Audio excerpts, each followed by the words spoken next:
This, you won't know, is my other bike. This is my Yamaha X-Max 300, and this is my bike I use for everything but work. And this bike was stolen a few months ago. I'm off to take it now to the garage for a service, and I thought, why not take you along with me so I can tell you the story of what the hell happened.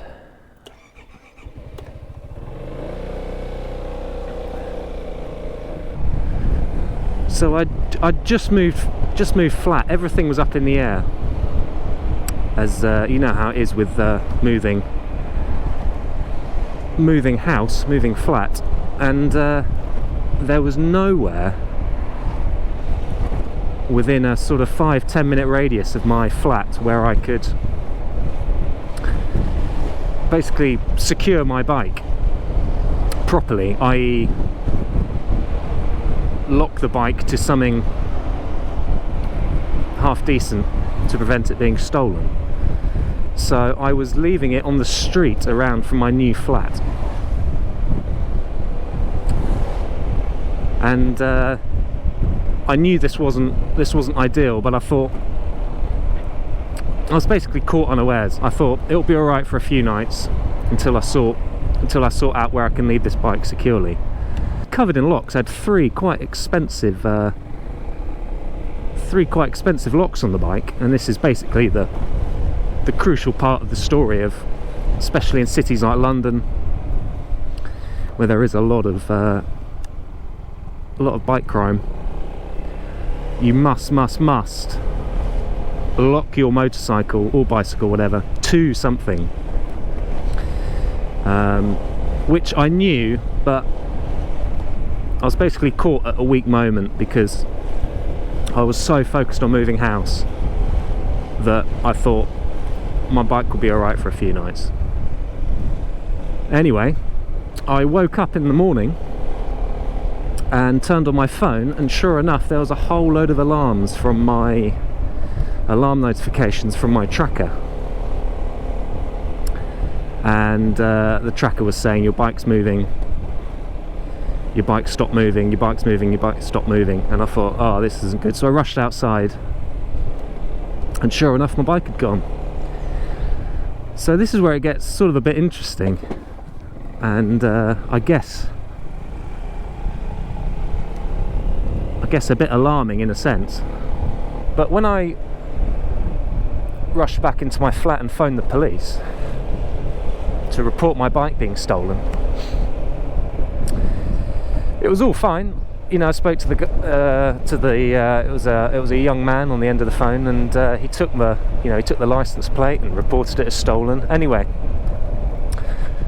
he then asked me, and I told him, you know, I think the bike is here at this specific location where my tracker was indicating where my bike was. And he said, okay. He said, what will happen is I'll assign a unit to go look at it. I said, great. And then he said, as he was telling me that, he said, oh, actually, there's a unit now on the scene looking for it. And I was like, oh, great. And I said, what happens now? And he said, well, hang up and they'll ring you if they find your bike or if they can't find your bike. I hung up. About 20 minutes passed, which seemed like an eternity. And I thought, this isn't right. So I thought, forget this.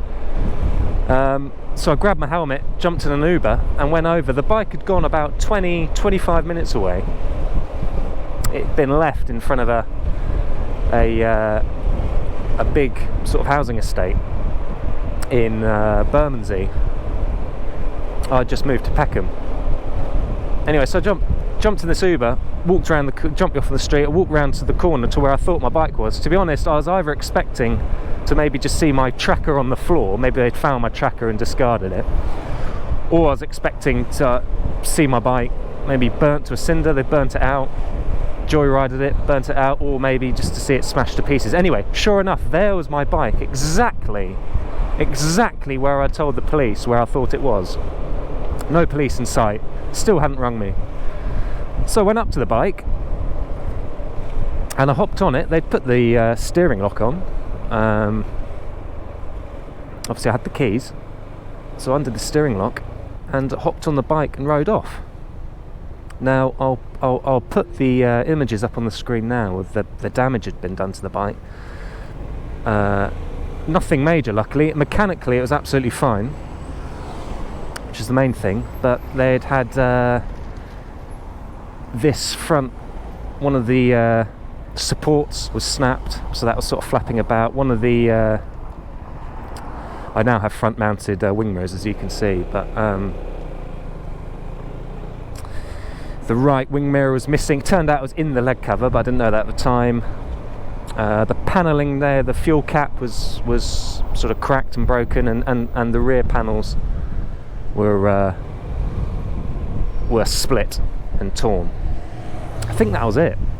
So yeah, nothing, basically cosmetic, which I guess is fortunate, if you can be fortunate after having your bike nicked.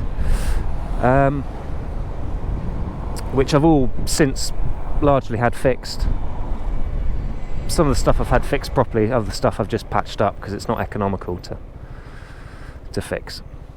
But that clip you saw at the start of the video, because you might be confused, you might be thinking, well, what was that clip at the start we saw? That was once I'd got the bike back from being stolen, and that was one of the thieves. Obviously it was a multi-person job to pick this bike up and do it, returning to get it back. So yeah, the story doesn't end here. I got the bike back. I actually went straight to work. I was doing this all obviously happened in the morning. I mean, I woke up at around 8 AM, found out the bike was nicked. By about 9 AM I had the bike back. You know, rung the police, was on the phone to them for about 15 minutes, waited 20 minutes, and then it took me only about 15 minutes to get the bike back. And so I rode off to work, and then it was quite funny. As I was riding off to work, I saw 2 police vans do U-turns as I passed them to follow me. So obviously my number plate, and it could have been a coincidence, but I'm pretty sure my number plate was going off on their number plate recognition technology on their vans, saying it was stolen, which I guess is a good thing. But to be honest, they didn't pursue me for very long, and then they gave up. They were definitely following me, and then they just gave up, and I wasn't exactly pegging it. I didn't mind being stopped. I kind of wanted to tell them what had happened. Yeah, so I got the bike back home, and I was like, well, what am I going to do? I still don't have anywhere secure to leave my bike, so I had to put it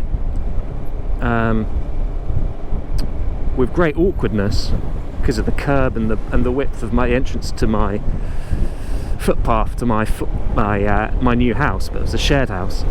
I had to put it on the footpath to my house, because there was it would be directly in sight, and B, there was a pretty poxy, but at least some kind of railing that I could lock the bike to. Now, I'd had all my bike locks nicked, but luckily I had an old, pretty manky chain from an old motorcycle I had lying around, so I could utilise that, thankfully.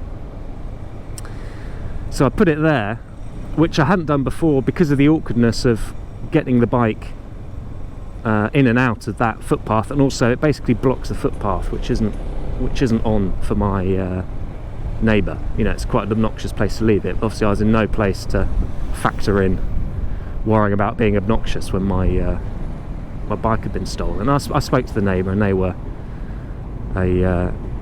fine with it for a little bit. Fortuitously, I just installed a Ring, one of those Ring cameras, and so I got the bike all locked up, semi-securely, but still not great. And that evening I was in the bath. I was taking my phone everywhere with me by this point, because I wanted to hear the notifications if the tracker went off. So I was sleeping with it next to me, and I was in the bath, and I thought, oh, just for fun, I'll have a quick look on the bike. And as I did that, I saw a moped cruise by quite slowly and then disappear around the corner. And I thought, oh, wouldn't that be funny if that was... and then sure enough, some little squirt, because he only looks about 12 years old, came by, and that's the footage you can see.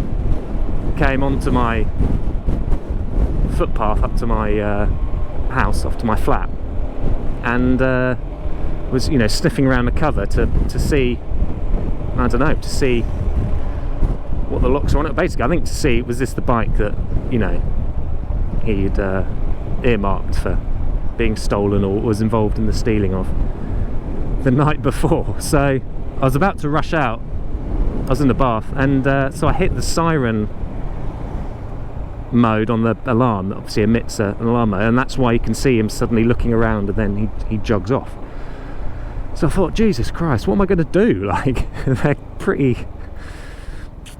pretty adamant that they want my bike. I was like, you know, if I could wheel it into my flat, I would, but obviously I couldn't do that. Left it there a few more nights, you know, keeping a close eye on it, and, you know, checking the camera, and, you know, making sure my tracker was working. And then after a few days, I moved it to, I was working in a warehouse at the time, a kind of a furniture warehouse, and there was space in it for my motorcycle. So I asked the boss, I said, look, can I keep my bike in here for a little while? And he was totally cool with it. He said, yeah, take as long as you need. So from that moment on, I mean, the warehouse is about a 15-minute walk away from me, so it wasn't ideal in terms of every time I wanted to get to my bike, I now had like a 15-minute walk to get there. But anyway, it was completely secure in this warehouse. So that got rid of that, and then cut to the situation now, because obviously I've got my if you watch my other videos, you know I work on a Honda Vision, a smaller capacity moped. I've got that as well, but I now have a garage. I got a garage off the council, and so my bikes now, I lock my bikes together as well with a very secure chain in there, and the garage is very secure. So, you know, they're secure now as they're ever going to be. I'm in the clear now. So there's kind of a few points from to this story that I kind of wanted to make, and I'm going to make them properly in my next video. I'm going to make I'm going to make a dedicated video to kind of from my experience generally, and obviously specifically from what happened to me in this bike. A video on my top. I think there's 4 things you can do to prevent your bike getting stolen, but from this story specifically, you can certainly say make sure you lock your bike to something. It doesn't matter how much security you've got on your bike. You know, I had probably about 300-400 quid's worth of security on my bike when I'd left it on the street. It just wasn't locked to anything. Although I hadn't left it on the street, you know, it's not like I'd left it just on the street for a few days hoping it would be fine, and, you know, anyone can just, you know, push it away or have a go on it. You know, it was locked, just wasn't locked to anything. I think it'd be better to have a cheap chain and have your bike locked to something with a cheap chain than to have your bike not locked to anything and have an expensive chain. I mean, clearly in my case, kind of there's 4 things I recommend, but the second thing, just in this video, because I didn't want this video to be a lot, I wanted this just to be a quickish video. My second thing I would say is obviously get yourself a tracker, but for me, I recommend get yourself a standalone tracker, i.e. a tracker that's battery powered, and not a tracker that has to be plugged into your battery. Because the problem with I think the problem with having a tracker that's plugged into your battery is that thieves, once they get your bike, they know they just have to go to your battery to then rip out any tracker. So the good thing about a standalone tracker is you can hide it on the bike. You can get really creative with it and, you know, hide it somewhere where you think they won't look. So yeah, that's kind of the 2 takeaways I'd want to say from my experience. is make sure you lock your bikes to something, people, something secure, and get yourself a tracker and get yourself a standalone tracker and hide it somewhere creative. And at least then, if your bike is stolen, you do have some chance of getting it back. But the other thing I wanted to say is, I mean, how useless were the police? I mean, the police get loads of bikes reported stolen to them every day, but I was telling them exactly where my bike was, which you think would make a difference. Rather than ringing up and being like, oh, my bike was stolen last night. Yeah, it could be anywhere now. I was saying, my bike was stolen last night. I know exactly where it is, or I think I know exactly where it is. But also, he told me they were looking on the scene. So unless that's just a lie, I don't see why he would lie and fob me off like that.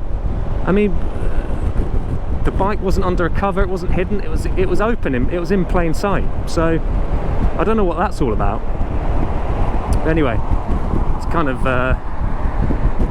disappointing, really, I guess. I mean, I never have particularly high hopes for the police sorting out these things, but I would have thought in my case that was a bit of a home run, really. But anyway, there we go. So yeah, I just wanted to share that story for you. I know, sorry it's not a courier vid, but I just wanted to share that story of, yeah, how this bike got stolen and how I got it back within a few hours, and how that wasn't quite the end of it. So I'll see you on the next vid. Thanks for sticking around, and yeah, I hope that was provided a bit of light entertainment. And yeah, maybe comment below, any other bikers out there, if you've had your bike nicked or attempts on your bike.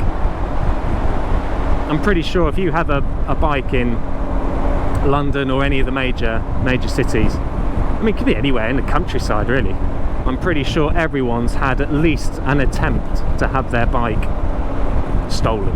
I mean, it's going to happen, it's inevitable, so you can just do what you can to help prevent that. Alright, well, I'm not too far from the garage now, so I'm going to call it at that. Yeah, thanks for watching.